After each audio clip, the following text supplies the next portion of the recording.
Warwick, kick us off. Well, I mean, I haven't actually been on it, but walking through the queue line and just experiencing kind of the immersive nature of the whole thing, I think that sets it apart from many other roller coasters. And also, from what I've heard, it's one of the fastest experiences you'll ever have on a roller coaster. It's sheer acceleration. That was more than 10 words, but I needed to say each and every one of them. Very good point. To do it justice. Yeah, I loved it. It was super fun, thrilling. The glass tinted scoots are great. They don't smell as bad as everyone. I actually think it was nice. I think they should make a fragrance. I love it. Odor Scroot. Yeah, we heard this term yesterday for the first time, story coaster instead of roller coaster, because it does take you on a story, but I think this just sets the bar for just theme park rides in general, not just in an immersive environment, but in general the technology this thing does is just, for if you like white knuckle rides or just fast rides, this has definitely got new stuff what you've never seen before, and it goes on for quite a long time for theme park ride style, so which is obviously going to be really happy for people. 10 sentences. 10 sentences. We're able to do both sidecar and motorbike, and there are two different experiences from both sides, which is really cool. But I think the thing I really like about it is the surprises that while you're on the actual coaster, it is there's times you think it's going to slow down, but it actually speeds up. Where you think you're going to go one way, but actually go another. So there's something that really keeps you. It's not like a normal coaster where there's just loops and they're fun, but this is like a real immersive kind of journey. 3 times, bloody brilliant. That's not 10 words. No, I didn't need to. Yeah. It's incredibly fast and action-packed. How about that? Great. Next question. Right here. So some of you, when you began making these movies, were already huge fans of the series. So when they talk about how they're adding this ride and they're going to actually kind of add to the lore, add a place we've never seen with the building, do you still get excited learning new Harry Potter stuff, or you've experienced a lot of Harry Potter at this point? Do you still get excited saying, "Oh, we're going to see something we've never seen before"? Yeah, last night we were able to sit through a presentation by the creative team here, and they showed us their interpretation of why there is this ruin in Hogwarts, and it would be where the students would have snuck off to type thing. So it's really cool to, as you say, to learn new parts of it and stuff what maybe I haven't even thought about. That I suppose there would be older buildings around it. So yeah, it's great to be able to learn that type of it as well. Can you imagine what your characters might have done in these areas? Probably tested fireworks at some point. Stuff they really shouldn't be doing inside school. Next question. Don't be shy, guys. No one has a question for this fabulous cast? All right, see you later. Okay, I'll ask a question. When you come back to the Wizarding World of Harry Potter, what's your favorite part? I mean, for me, just seeing guests enjoying the experience here, just that sense of wonder and excitement on people's faces. I'll never forget when we opened the Wizarding World that first morning and we allowed guests to come in for the first time. Somewhere we'd been for a few days doing events like this and things, but just seeing people experience it and just their wonder and their eagerness to get inside is just so magical in itself. So yeah, for me, just seeing guests enjoying it without myself being noticed. It's always quite hard coming back here. So trying to find a little corner and being able to keep out of the way and just kind of watch people experiencing something that you're a part of. I think we all feel very kind of closely attached to this place in a strange way, and it's really lovely to come back and to be able to kind of announce to the world something as special as this ride. I loved the Ollivander experience. It was so fun. Actors are always so method. I admire them. They're great. That's something I love to bring friends of mine when we come here. I say we've got to go and do that, just to watch them go through that experience as well. Because they're very method. Ollivander's just. And they know so much about the wands. Yeah. Because the wand lore is one of the nerdiest parts of the universe, really. All the cores and the type of woods and their qualities, it's cool, and they know that stuff. So respect. I like obviously this ride now because it's like nothing I've ever been on before.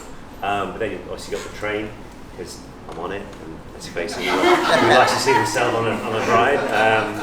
Yeah, and obviously Weasley's Weasley's joke shop as well. Because you're on it. Because I'm on it, yeah. There's a theme here. Yes.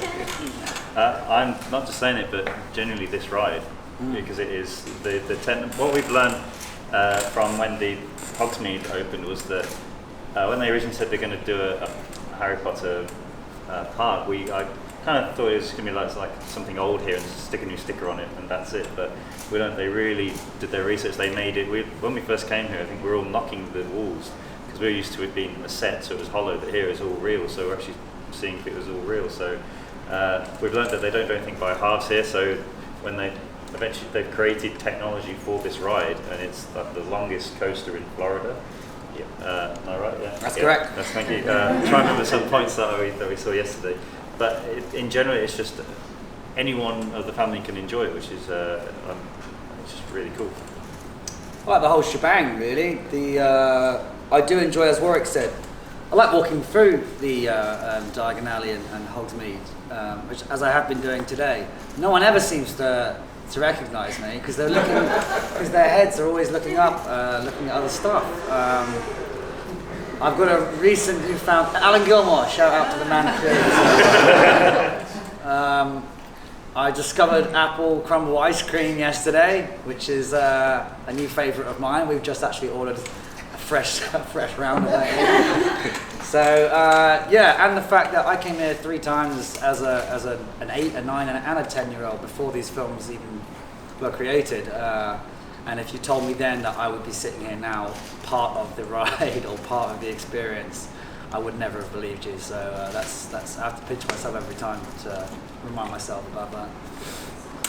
I forgot to mention Escape from Gringotts because I'm in it. Other questions?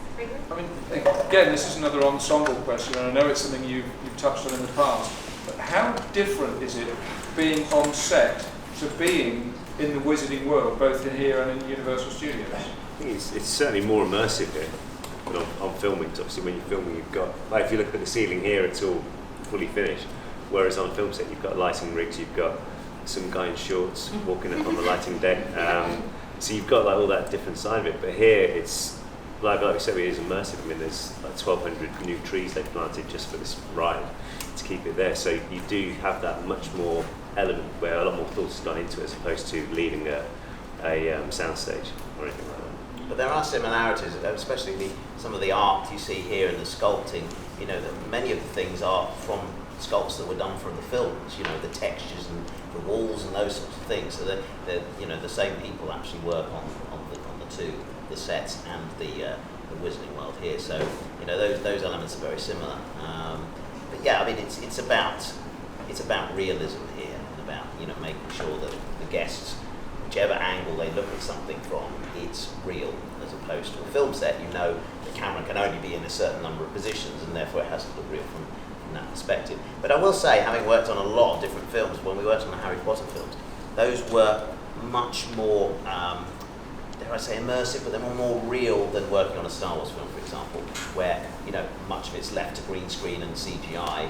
You know, when you walk in the Great Hall, which you still can back in London at the Euston Studios now, you know, it's pretty much all there except for the ceiling. But it's you know, it feels like a real place, and that's fairly unique as far as, you know, filming goes. But I think it helped all of us with our performances, because once you were there in costume, you were there, you know, so that in that way it's quite similar to where we are here. Any other questions for you? I mean, obviously you see yourself in movie screens, you know what that's like, but is it an extra sort of sense of surrealness to go on a theme park attraction that you're a part of? Which is it? Because again, it's something that we all sort of experience in our own way. Is there a strange extra level to seeing yourself in a theme park attraction? Oh, absolutely, yeah. I mean, for me, it was the first time I became a Lego minifigure. That was a cool moment. That's a really cool thing. And then, but then the theme park, that's another kind of experience, much like that. It's sort of, yeah, I don't know how to I think describe it. it's one of those things where, obviously as an actor in film and TV, it's quite a range of things, but when you go to theme park, that's like a certain level where not many people get to experience that type of thing. And even friends of mine who've never really watched the films or anything have been here. They say, do you know you're on the train?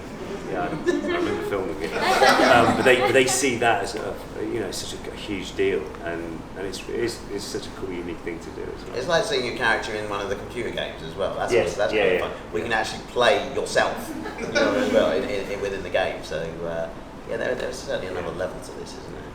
Do you know, that's so annoying though, because I got the Order of the Phoenix game with Luna in it, and that's where I couldn't get past the challenge because I got so annoyed with myself. I didn't get past that. Your CG self or your actual self? My CG self. She just kept saying the same thing over and over. But it is a novelty, yeah. Any other questions? Christian? So, which detail about the whole land here, or any of the rides, any of the attractions, is there anything that impresses you most of them and just recreate in real life that you actually see on set, perhaps digitally or partially inside? I think a lot of it is the the magical creatures what are here. Like you've got the centaur, you've got the Fluffy, even Hagrid. How they've been able to make these animatronic effects work so well and look so lifelike.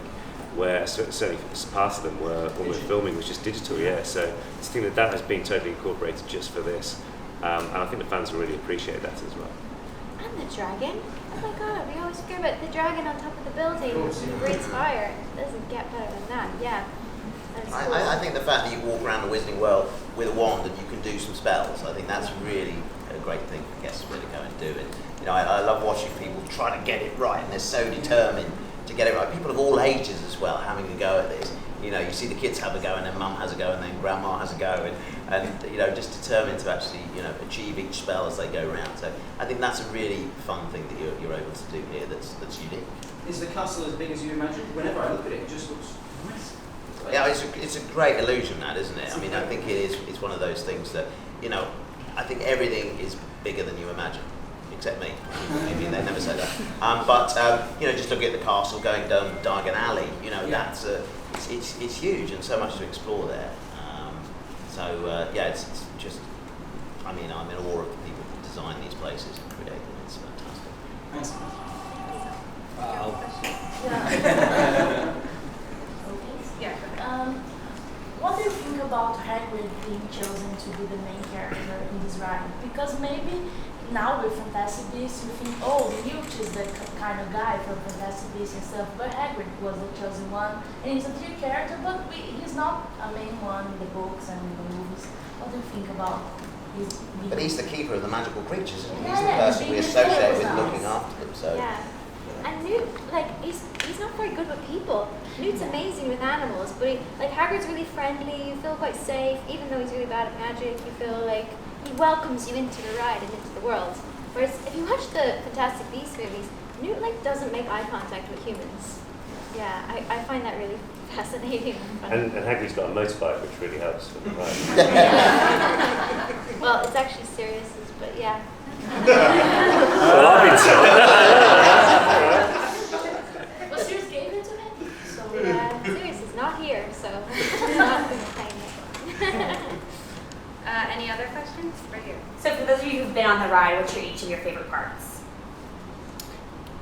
I wouldn't want to reveal I don't want too to give it much. away. I was going to say, there's one part on the ride which is really unexpected. And I don't want to say it. Have you guys been on it yet? Yeah. Right. So when you fall, that bit for me would be the... they've got cameras. Yeah, but they're not going to tell anyone, are they? No, there's the part which I've never experienced, and I'm still trying to work out how they do it on a theme park ride, and it just works so well. And it's also fluid. So if you've ever had any kind of experience like that before, you kind of know that you're waiting for a track to move, but this is just so quick. It goes like 50 miles an hour or something silly like that. So I think it's just so how fluid it is, and it really is the peak of technology today for coasters anywhere in the world. So it's very special. I like the backwards bit. It's unexpected. We have time for one more question. If anyone has one. Right here. What do you guys feel when your characters inspire so many people? Yeah. How do you guys feel when your characters inspire so many people? What about their characters inspires people? Yeah. Okay. What How about do we feel about that, or what Yeah. do we think has? What do you think?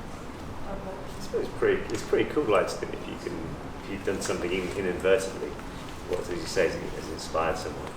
That's nice to think that we're representing. Obviously, as well as that, it comes to touch from the writing, but to be able to have done that is quite cool. Really.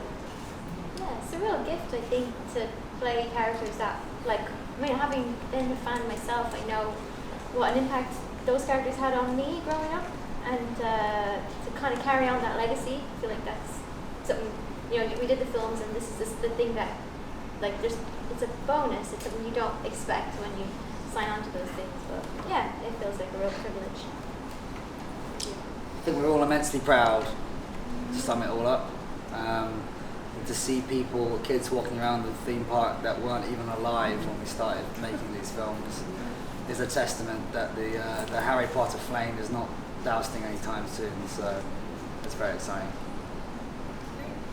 Awesome. Well, thank you guys so much for being here. Thank you to the fabulous cast for being here, and have a great evening. Thank you. Ice cream.